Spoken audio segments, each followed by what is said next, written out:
Vou falar agora de hiperplasia fibrosa inflamatória. Talvez a lesão mais frequente, não a mais frequente, porque a afta, por exemplo, é mais frequente, mas hiperplasia fibrosa inflamatória é uma das lesões mais frequentes que podem acometer a região de boca.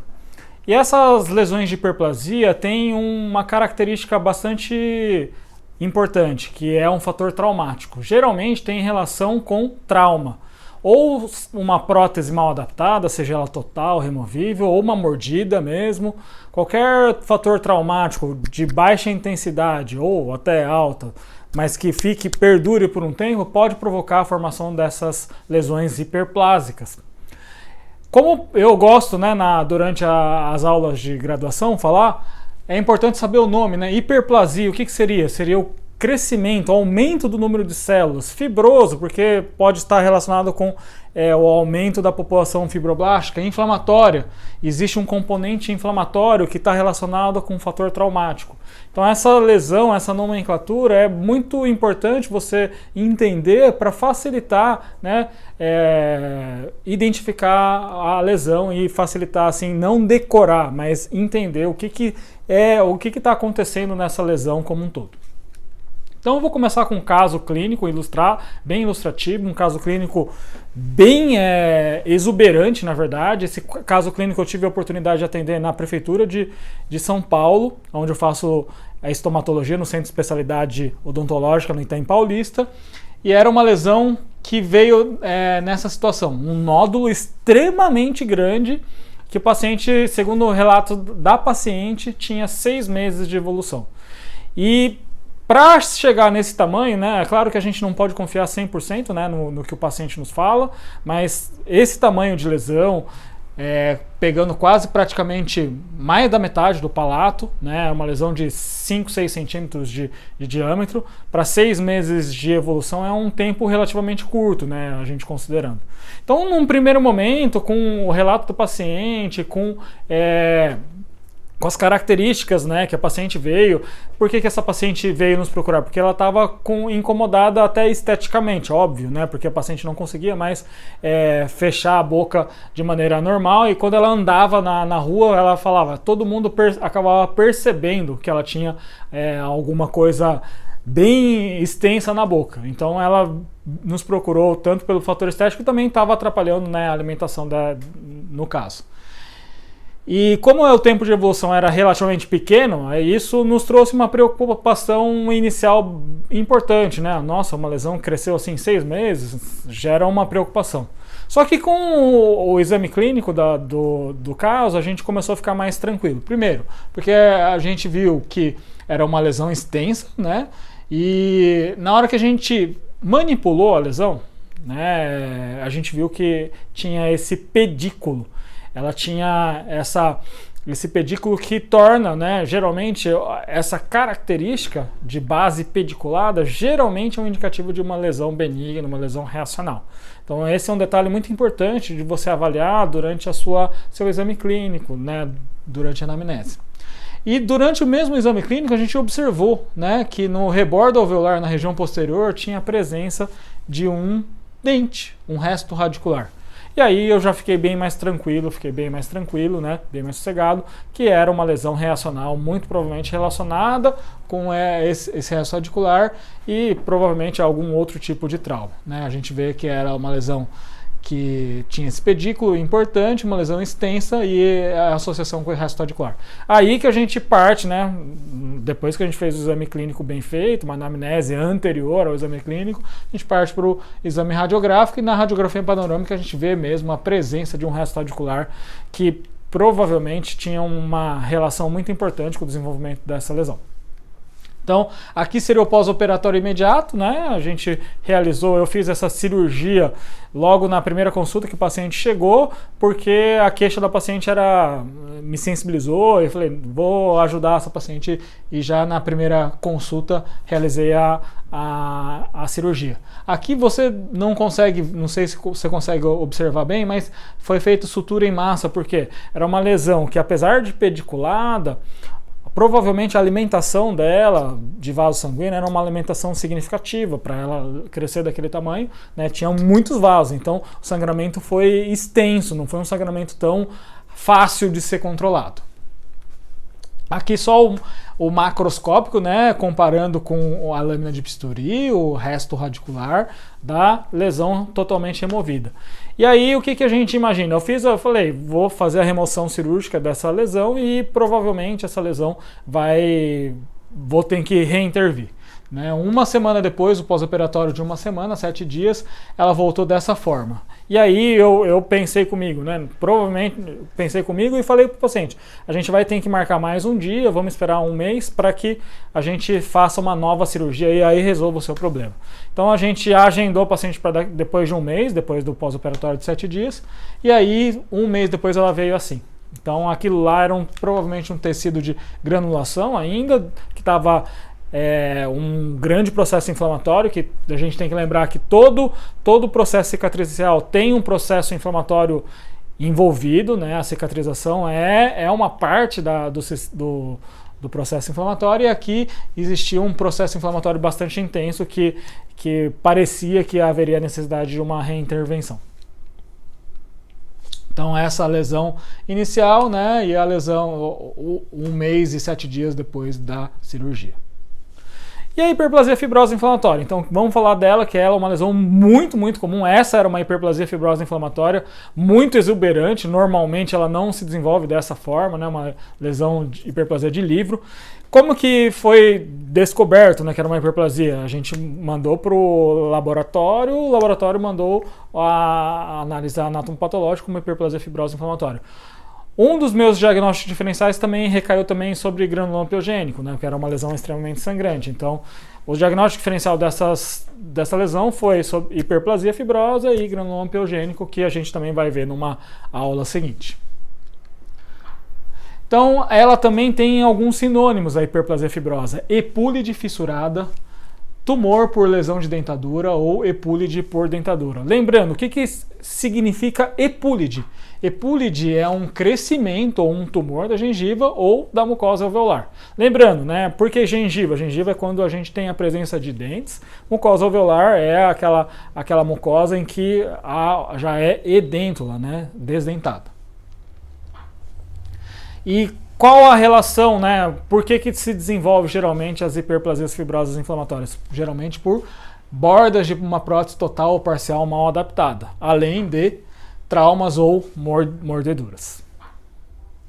Uma situação que pode acontecer nos pacientes mais jovens, né? Hoje, se bem que hoje em dia o tratamento ortodôntico universalizou, é a presença também, né, de aparelhos ortodônticos, e os brackets, os fios podem provocar um trauma de baixa intensidade e promover o desenvolvimento de hiperplasias. Na histopatologia, o que a gente observa na lâmina, né, histologicamente? A hiperplasia do conjuntivo, o aumento das células do conjuntivo, dos fibroblastos, junto com o infiltrado inflamatório crônico. Quando a gente fala de infiltrado inflamatório crônico na parte de histopatologia, a gente vai ver principalmente linfócitos e macrófagos. E o tratamento, primeiro, o que pode ser feito num primeiro momento de uma prótese total ou prótese removível mal adaptada? Fazer um desgaste, né, daquela região que está promovendo aquele trauma constante. Depois que a gente já removeu esse fator traumático, partir para o procedimento cirúrgico, se caso a lesão não regrida, né, com a remoção desse fator traumático. Às vezes, se a lesão é pequena, só com essa remoção do fator traumático, esse desgaste da prótese, esse próprio desgaste, dependendo da lesão pequena, já promove a involução da lesão, porque não há mais nessas situações que a gente promove esse desgaste da prótese, aquele fator traumático relacionado.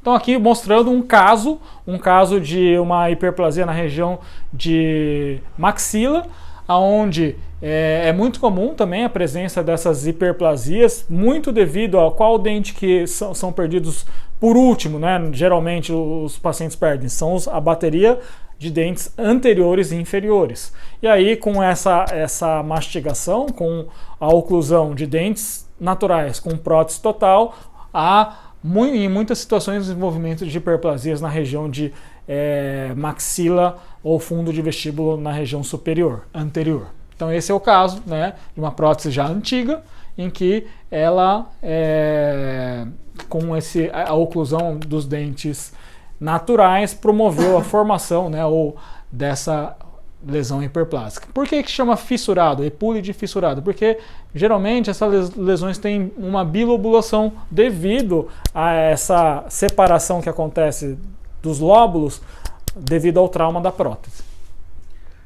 É muito comum também a observação de hiperplasias na região de rebordo inferior. Por quê?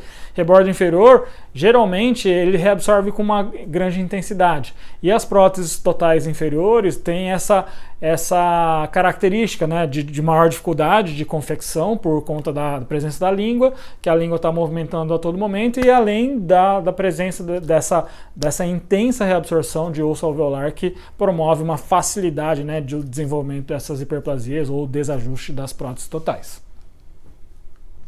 Existe um tipo de hiperplasia fibrose inflamatória chamada de pólipo fibroepitelial. O que seriam esses pólipos fibroepiteliais? Seriam também chamados de fibroma por dentadura semelhante à folha. É um tipo de hiperplasia. Histologicamente, o quadro é semelhante àquele que eu acabei de mostrar, falando de hiperplasia do tecido fibroso com presença do infiltrado inflamatório crônico. E uma dentadura semelhante à folha. Você vai ver, eu tenho uma foto aqui que é bem interessante esse caso, porque é uma lesão que fica por debaixo da dentadura. O paciente não sente dor, não sente incômodo. É claro que na hora que ele tira, ele percebe que tem essas lesões. E às vezes essas lesões também extensas. E muitas vezes essas lesões aparecem, né, tem uma base pediculada. Então é uma massa aplanada pediculada, localizado na região de palato duro, abaixo da prótese total. Então aqui um quadro para ilustrar bem. Olha o tamanho da lesão, mais da metade do palato, né, era preenchido por essa lesão de hiperplasia. Porém, quando se fazia a colocação da prótese, o paciente colocava a prótese sem nenhum problema, sem nenhuma dificuldade. Aqui eu vou virar a lesão para mostrar justamente que a lesão era pediculada, né? Aqui há uma isquemia bastante importante, mostrando que a pedícula era justamente aqui na região anterior do palato. Feito, né, fazendo a incisão, aqui mostrando, né, o pedículo saindo um pouco de sangue. E olha o tamanho da lesão, né? Praticamente 3 centímetros de lesão, quase 4 centímetros, uma lesão bem tranquila, cirurgia sossegada, cirurgia bem simples. Obviamente que é necessário enviar esse espécimen para examinato patológico, para confirmação diagnóstico. Não só para você ficar tranquilo, mas também até legalmente isso é importante, para todos os tipos de lesões. Tudo que a gente remove através das cirurgias de biópsias incisionais, excisionais, você deve enviar esse espécime para examinar patológico para ter um diagnóstico final fechado. Tem também um outro tipo de hiperplasia chamada de hiperplasia papilar inflamatória. Acontece também na região de palato duro, geralmente relacionado com próteses mal adaptadas, totais ou removíveis mal adaptadas e que são usadas por muito tempo. Papilar são papilas, né? São pápulas que acabam formando no palato, múltiplas pápulas que acabam formando no palato. E geralmente essas hiperplasias papilares inflamatórias estão associadas ao quadro de candidíase, eritematosa, no caso. Então também chamada de papilomatose por dentadura, geralmente desenvolve-se por baixo de uma prótese, mal adaptada, obviamente. Também junta, né, mais higiene, e o paciente, a grande maioria dos pacientes, não costuma ficar um período sem a prótese, né, usa essa prótese por 24 horas. Então é mais comum na região de palato duro e é assintomático.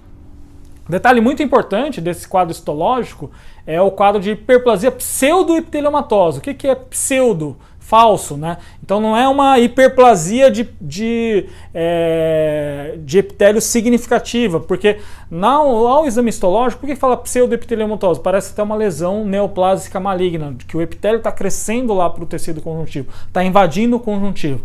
Então, enviando essa espécime para um patologista desavisado, esse patologista desavisado pode até interpretar como uma lesão maligna, um carcinoma. Então olha que coisa importante, né? Uma lesão simples, uma lesão que não tem característica nenhuma de malignidade, uma lesão reacional. Se mandado para o laboratório sem nenhum diagnóstico, sem hipótese de diagnóstico, pode confundir o patologista e o patologista até dá como diagnóstico histopatológico carcinoma. Com conjuntivo frouxo e infiltrado crônico variável, assim como acontece nos quadros de hiperplasia convencionais. Tratamento, claro que se houver inflamação e quadro de infecção fúngica associado. Se não houver, não há necessidade de remoção dessas pápulas, né? Porque essas pápulas vão ser removidas com cirurgia, pode ser feito através com broca, maxicute, ou mesmo, vou mostrar um quadro que eu fiz a remoção com abrasão por eletrocautério. Então, aqui na verdade é um quadro ainda da hiperplasia papilar inflamatória, essas múltiplas pápulas. Você pode observar que, né, nessa situação a gente não observa nenhum sinal inflamatório. Não há necessidade de fazer uma cirurgia nesse caso, mas, né, a gente no começo de carreira fez essa cirurgia e vou mostrar para você como ficou, né? Aqui, logo depois da cirurgia, o que a gente fez? Passou o eletrobisturi, removeu todas as pápulas, mas imagina a dificuldade de cicatrização nessa região. Palato ficou todo ulcerado, né, e o palato já é um tecido mais complicado de cicatrizar. Então, se não houver sinais inflamatórios, não houver uma infecção fúngica, não há necessidade de fazer esse tipo de cirurgia. Aqui eu vou mostrar que ficou bom, né, mas a que custo, né, um sofrimento muito grande do paciente. E aqui para mostrar também um outro tipo de hiperplasia por câmara de vácuo, que as pessoas falam que é raro, né? Só eu gosto de ilustrar essa aula porque essa é uma hiperplasia por câmara de vácuo em formato de coração, só para mostrar a prótese que realmente tinha esse formato de coração. O que pode ser feito no tratamento das hiperplasias por câmara de vácuo? Pode ser feito tratamento cirúrgico também, da mesma forma das hiperplasias papilares inflamatórias, como também pode ser feito um preenchimento da câmara de vácuo gradativo com algum material.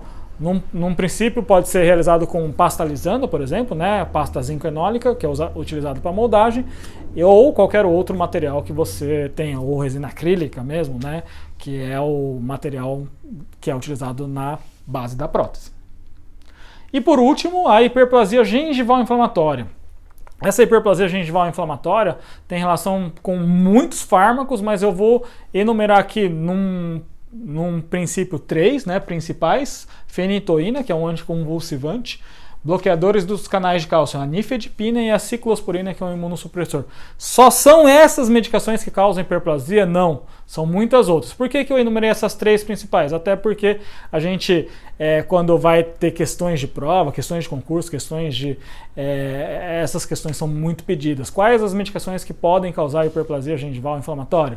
Fenitoína, nifedipina e ciclosporina. Mas existe uma tabela, né, do livro do professor Neville, que enumera um monte de outros medicações anticonvulsivantes, vários deles, né, a fenitoína está aqui, mas carbamazepina, por exemplo, bloqueadores do canais de cálcio, não só a nifedipina, mas outras também, amlodipino, felodipina, ciclosporina, que é um imunossupressor, eritromicina, que é um antibiótico, e, por último, anticoncepcionais orais. Então, muitas outras medicações podem causar o quadro de hiperplasia gengival inflamatória. Não é só a medicação, geralmente existe uma associação também com a presença de biofilme dental ou placa dentária. Então, a medicação é um fator importante, etiológico, mas existe essa associação com fatores primários também, como o biofilme dental. Então essa foi a aula de hiperplasia fibrosa inflamatória. A gente falou, né, resumindo, hiperplasia clássica relacionada com bordas de prótese, a gente falou do pólipo fibroepitelial, a gente falou da hiperplasia papilar inflamatória, da hiperplasia por câmara de vácuo e, por último, da hiperplasia gengival medicamentosa relacionada a essas 3 medicações: nifedipina, ciclosporina e fenitoína.